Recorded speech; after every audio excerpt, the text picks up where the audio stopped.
Unhealed parenting can feel like a solo journey, but it doesn't have to be.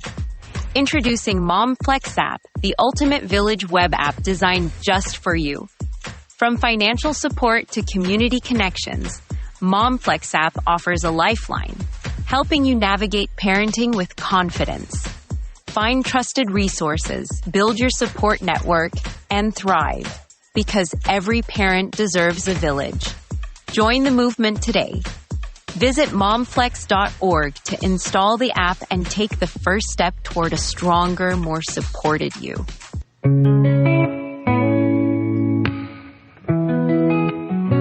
Every day's a battle, every step a climb, but we're standing tall, we're building our lives. Through the sleepless nights and the endless fight, we rise, we shine, we hold on tight.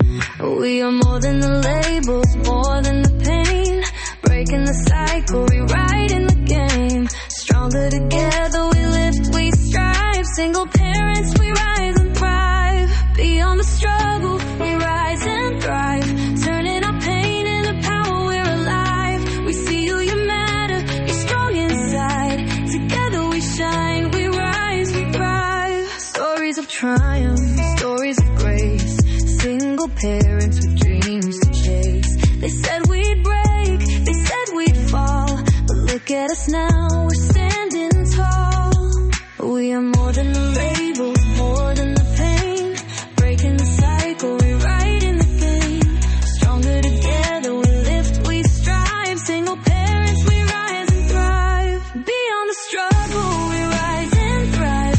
Turning our pain into power, we're alive. We see you, you matter, you're strong inside. Together we shine, we rise, we thrive. We push through the stigma, defy every stat. They don't define us, and that's a fact. A village of love, a future so bright. Hand in hand, we own our life. Beyond the struggle, we rise and thrive. Turning our pain into power, we're alive. We see you, you matter, you're strong inside. Together we shine, we rise, we thrive. The journey is tough, but we're not. Welcome back to Beyond the Struggle, Rise and Thrive, the podcast where we talk life's real unpolished moments and talk about what it really takes to rise from them. We don't just gloss over the hard parts, we dig into them, we unpack the messy truth, and we find ways to grow stronger on the other side. I'm your host, LaFortune, and today we are stepping into one of the most emotionally charged corners of blended family life and shared parenting. A truth that's hard to admit, harder to navigate, but impossible to ignore. You can't co-parent with an unhealed ego. Now, when I say unhealed ego, I'm talking about those moments when the decisions being made aren't truly about the child at all. They might be wrapped in words that sound like they are for the child's best interest, but underneath, the real driver is proving a point. Proving who's right, who's better, or honestly, who's winning this tug of war. An unhealed ego turns parenting into a scoreboard. Every compromise feels like a loss. Every concession feels like a weakness.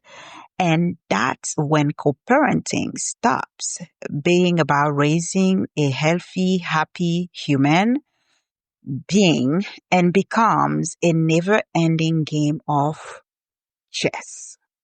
And who plays chess better? And here's the thing. If you ever been in that space yourself or had to deal with someone operating from that space, you already know it's exhausting. Very exhausting. I've been there and I can tell you firsthand, it drains you emotionally, mentally, and even physically. You wake up bracing yourself for the next text, the next argument, the next email, the next little job disguised as communication.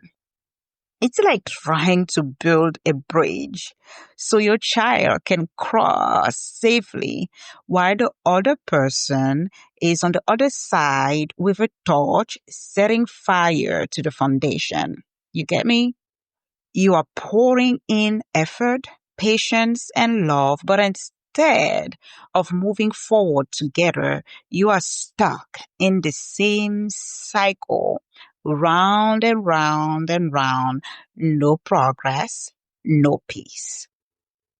The heartbreaking part, the one who feels it the most, isn't the parent. Best believe that. With the bruised pride, it's the child caught in the middle. They become the message carrier, the peacekeeper, or the silent witness to tension they didn't create but are forced to live in. So, my friends, as usual, grab a cup of coffee or tea or whatever you usually sip when you need to calm your nerves, settle in, and let's dive deep into this episode because the sooner we face the truth about the role ego plays in co-parenting, the sooner we can free ourselves and our children from the cycle. Let's dive right in, shall we?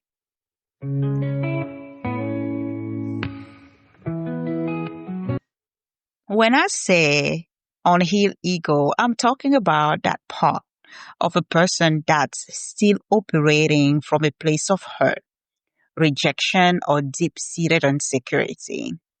It's the part of you that never got closure, never processed the pain, and instead built walls around it. It's the voice that whispers or sometimes shouts things like, I have to control everything or I will lose control of myself. If I agree with them, it means I have lost and I can't let that happen. I can't let them look like the best parent, even if what they are suggesting makes sense. An unhealed ego doesn't just show up in big arguments. It seeps into the little decisions, the tone of your emails, the way you respond to a simple request. It's always It's not always loud, but it's always present, influencing every single choice you make. Here's the thing. It's not just pride. Pride is like the surface layer. An unhealed ego runs deeper. It's about being stuck in an emotional wound that keeps bleeding into the present. You are not reaching to this moment. You are reacting to all the moments from the past where you felt unseen, unheard, disrespected, or humiliated. When you are stuck in that place, you stop seeing the other parent as a co-pilot in raising your child and start seeing them as the enemy, someone you have to outmaneuver, outsmart, or outshine. And the tragedy in that, the child you both love becomes the rope in a never-ending war between two parents. Your children are pulled back and forth not because they did anything wrong, but because they are adults in their lives fighting battles rooted in wounds the child had nothing to do with. And the longer that unhealed ego stays in the driver's seat, the more the focus shifts away from the child's happiness and toward the adult's need to win. Think about it. I once spoke with a mom who shared that their child, father, refused to agree on switching weekends. even though it meant their daughter could attend the best friend's party that day. His reasons, it's my weekend, and she can see her friend another day. That was his response. Now, was it about the weekend? Of course not. It was about power. It was about not wanting to be flexible because flexibility felt like giving in. Who lost in this situation?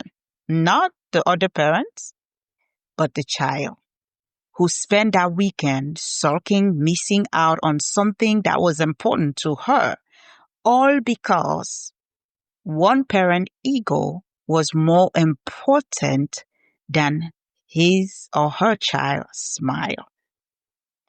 Let's talk about another situation. A father shared that his ex will only communicate through her lawyer for even the smallest issues, like whether the son could join a sports team. Imagine having to pay legal fees just to discuss soccer. Because you know those lawyers are going to charge you for every single time you're going to ask them for a favor, right? Those legal fees, that bill is coming.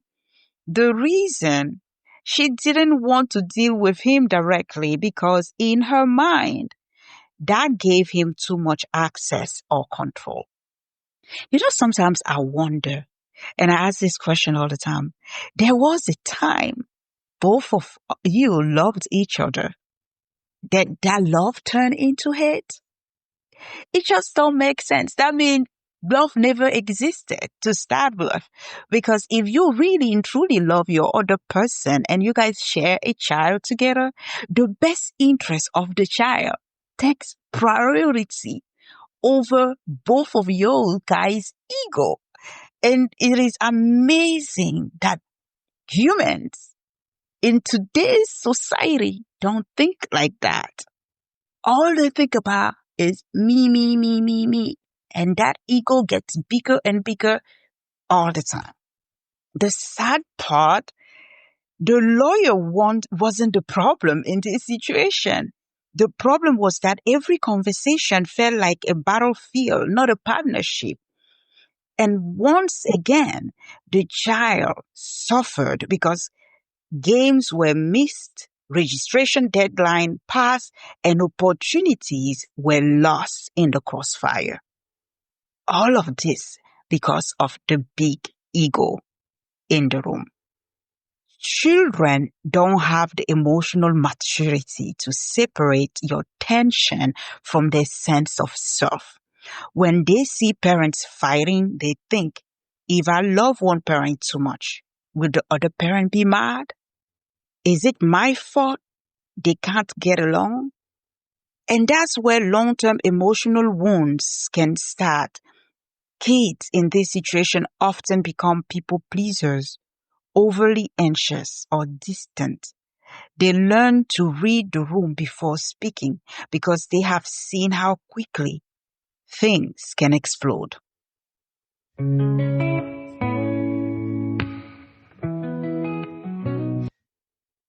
So if you are listening and realizing, I might be showing up with an unhealed ego, here's the truth. Let me break it down for you. We have all been there. It is not about perfection. It's about self-awareness. You need to break the cycle. You can seek therapy or counseling, unpack where the need for control or one-upmanship is coming from. Reframe. Asking what's best for my child right now at this moment before making the decision is the best policy. Neutral communication.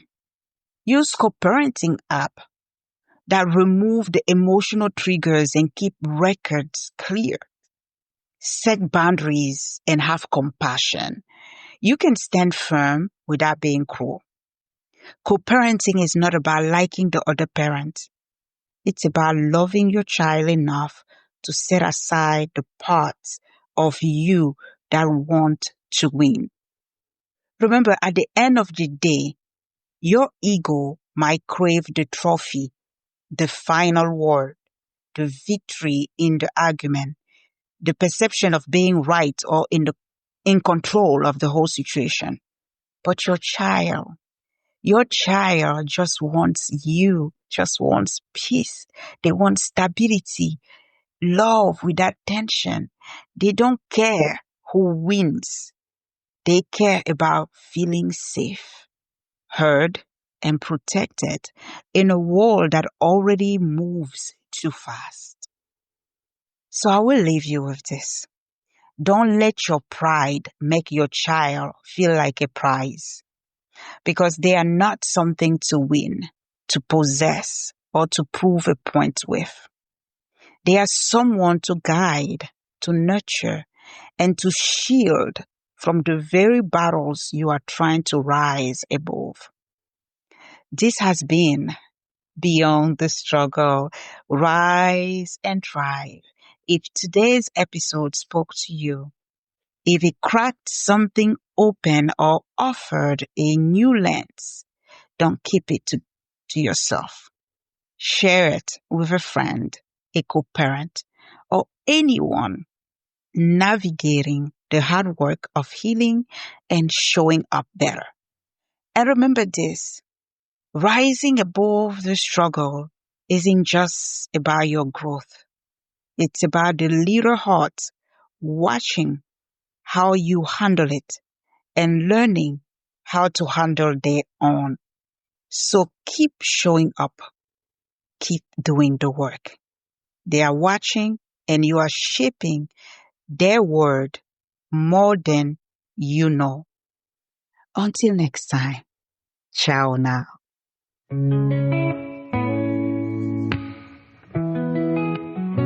Every day's a battle, every step a climb, but we're standing tall, we're building our lives. Through the sleepless nights and the endless fight, we rise, we shine, we hold on tight.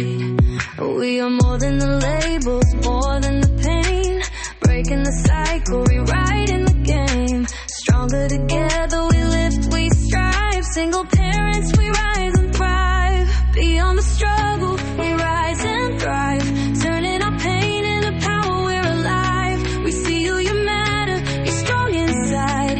Together we shine, we rise, we thrive. Stories of triumph, stories of grace. Single parents,